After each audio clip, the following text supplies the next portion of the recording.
But we must begin to understand that in a concept of forming inside our community a united front, a black united front, which engulfs every sector, every facet, and every person inside our community working for the benefit of black people. Good evening. It's a serious topic, building black political power. I think that it was Stokely Carmichael in Lowndes County who coined the term black power in the South during the civil rights movement at the time, that began to reverberate throughout the cities of the North.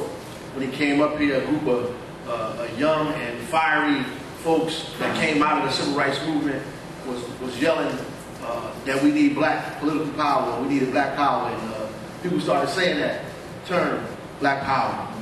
It kind of frightened a lot of folks when people started saying black power.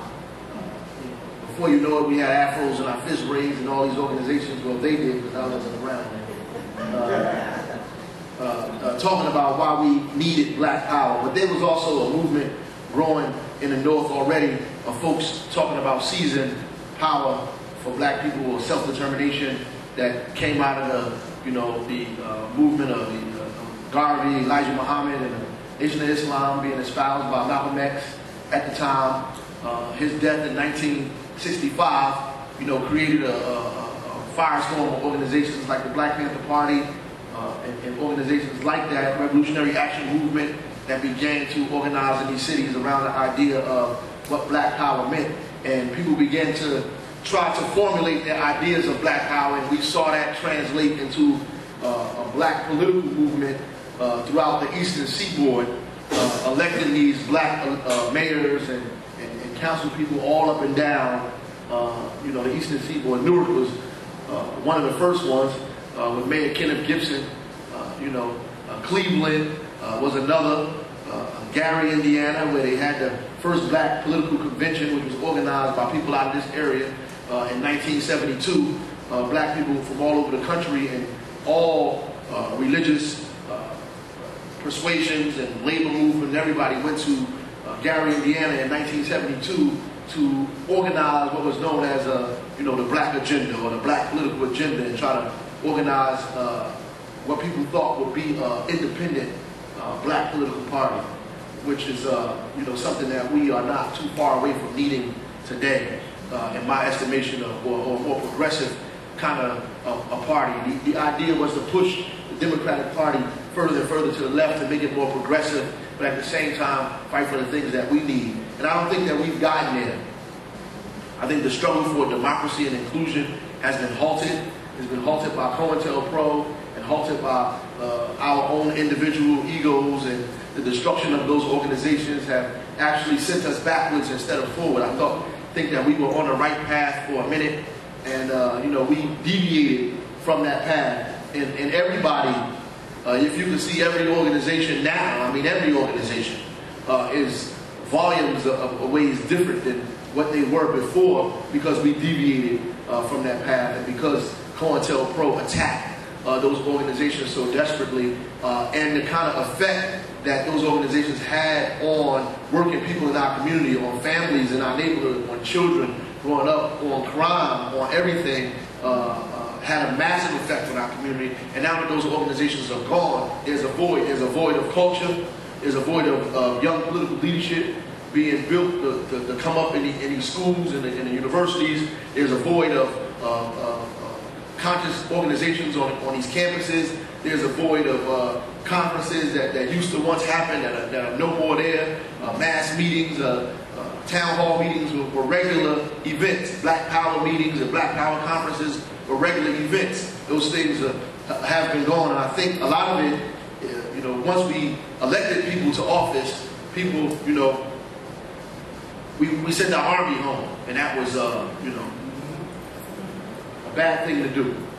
But once we got into office, the army went home. We thought it was, we had arrived, and we realized that black power just didn't mean black faces.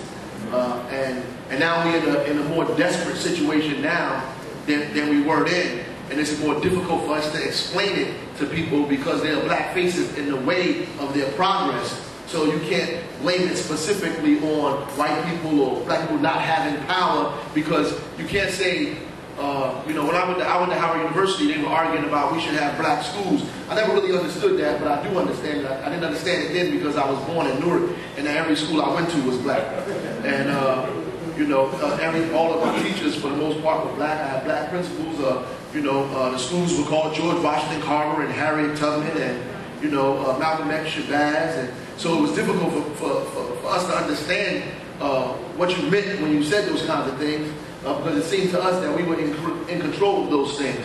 But there's two things that we need to be talking about tonight. One is democracy, the fight for democracy, and the other is the fight for self-determination.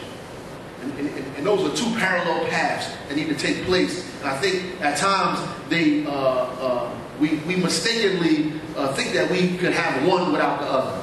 And we should never forsake one for the other. Democracy meaning that we have the right to have what every other person in this country has because of the simple fact we're here. We didn't ask to be here, but we are here, right? So by virtue of the fact that we are here and that we still are involved in this system, and no matter how radical and tough that you talk, you still pay taxes when the bills come. And when you get in trouble, most of you Negroes call the police. So the idea is that we ought to get what everybody else gets in this country. And that's the fight for democracy, right? So we ought to have equity and inclusion with everything. So you don't want to relinquish the fact that if there's a board of education, you want to control it. And especially if your kids are in it and they're not leaving anytime soon. You can't, you know, give it up to somebody else and say, well, we need to have our own. Yeah, we do need to have our own, but until then, this is what exists. And if that exists and the majority of our kids in that, then we ought to be controlling that. See, the problem with politics is that we're not involved in it. We find reasons not to get involved in it, and so other people are in control of it and thus in control of us. So that's democracy. We need to fight for inclusion and control of the infrastructure and power in our community. Self-determination is we have the right to express ourselves and our culture the way we see fit. We have the right to own our own businesses, to own our own banks, our own stores, our own bakeries, our own food production. If we want to build a school, then we have the right to do that too. We have the right to do those things as human beings because other human beings have the right to do that as well. We have the right to express that. If we want an African-centered cultural center, we ought to have the right to build that. And we should have the money and the economy to build that kind of stuff. If we want to have farms, then we should open up and develop farms. We have the right to do that. And we can't relinquish one for the other. So the people that are fighting for democracy or involved in this inclusion fight can't say the people who are building farms are opposed to us. No, as a matter of fact, we need them to build farms. Because as long as they are doing that, it gives us more leverage where we are. And that's what we need to be able, that's what we have to see. Like, we have to understand that we need our own. So that's the same as saying, well, we're going to join the Democratic Party because most of us are in the Democratic Party and we need to make sure the Democratic Party do right by black people. Well, we've been fighting that fight for a long time, right? And trying to make them do right by us, and they're just not going to do it. So, especially because we don't have anything of our own. If we develop something of our own in parallel to that, and we learn it from what these Tea Party people are doing, these people are so powerful that the leaders of the Republican Party can't even go the way they want to go without responding to the forces of that Tea Party movement. But because we are so akin to want to chase behind and run behind white folks that are in power, that when we want to be elected simply to be around them. Not because we want to represent our community, we just want to be around those people because maybe somehow it makes us feel better about ourselves. Like we get a greater self-esteem when white folks invite us to their parties. And that's a problem. It's a problem and we feel that way because we become embarrassed by the condition of our community. We're embarrassed by it. We're embarrassed by the poverty. We're embarrassed by the violence. We're embarrassed by the death. We're embarrassed by the failure of the schools. We're embarrassed about the garbage on the streets. We're embarrassed by it. So we want to separate ourselves from it as opposed to saying, let's take control of it. as opposed to saying we're responsible for it, or that we need to do something to make sure that this doesn't exist. No matter how hard, how difficult it is, we need to make sure that this doesn't happen. How are you the majority? And I'm going to sit down. How are you the majority? Right? We in a predominantly black town and you still getting set aside. Yeah. So it's how you got 1% of the business in the community that you're the majority of. Right? So there's a problem there. You the majority on the board, you the majority in the council, you the majority, and I don't know what's going on out here, but where I live, we the majority on the city council. We got the majority on the county and the freeholders. We the majority everywhere. You know, we majority on the school board. We the majority wherever you look is black folks. Everywhere. Most of the black politicians live in the ward that I live in, and it is the most violent, the most underdeveloped, the filthiest ward in the city. But this is the ward that all of us live in. So how is that even fathomable? That you're supposed to have power, but really you don't. Because your power, you forgot that your power lies in the organization and the mobilization of the people. And when the people are not organized and mobilized, it's not the seat that you represent, it's the people that you represent. And if the people can't come out to the polls, like if your election is not transferable, meaning that if you can't take what you did for yourself and apply it to other people, then you really don't have any power.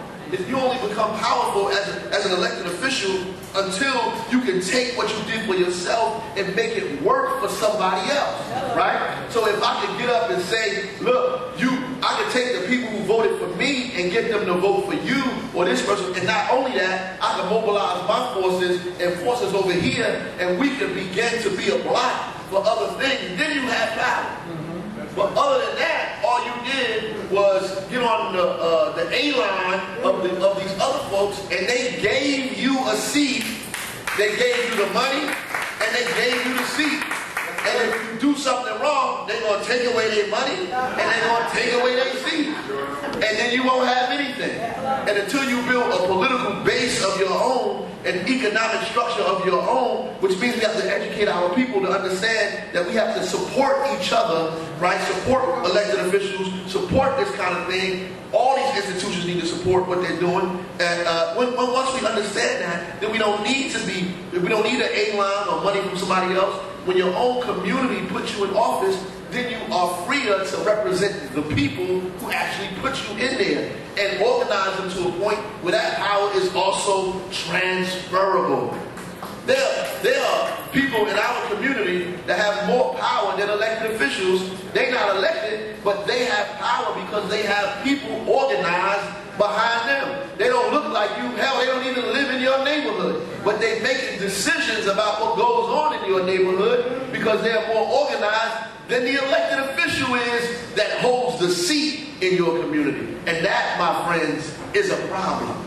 And that's why, to me, we're in a situation that we're in. And we're not going to get out of that situation until we bring all of these forces together. The church, the activists, the Muslim community, the elected official, the business folks, the PTA. You understand what I'm saying? All of these groups have to come together. All this separate kind of stuff that you be doing is counterproductive.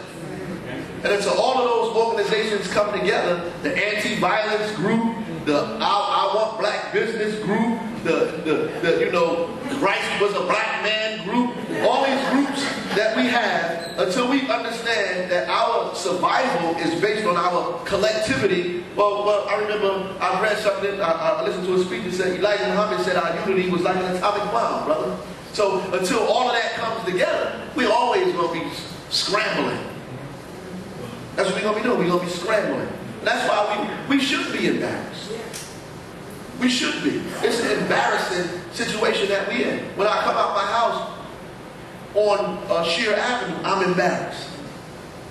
Violence takes place up the street from my house. 7 people got shot up the street from where I live. We have probably the most powerful community of black elected officials, the densely populated black elected officials, maybe in the state of New Jersey, that all live around. We got the senators live there, the assembly folks live there, former mayor, the mayor now lives there. The former council president, the council president now, everybody lives there. And within the 3 or 4, 5 block radius. But it's the worst part of the city in the entire place. And that's a problem. And I'm embarrassed by that. So hopefully tonight with the speeches and the conversation that we get, we can talk about how we can move from one place to the next. Thank you.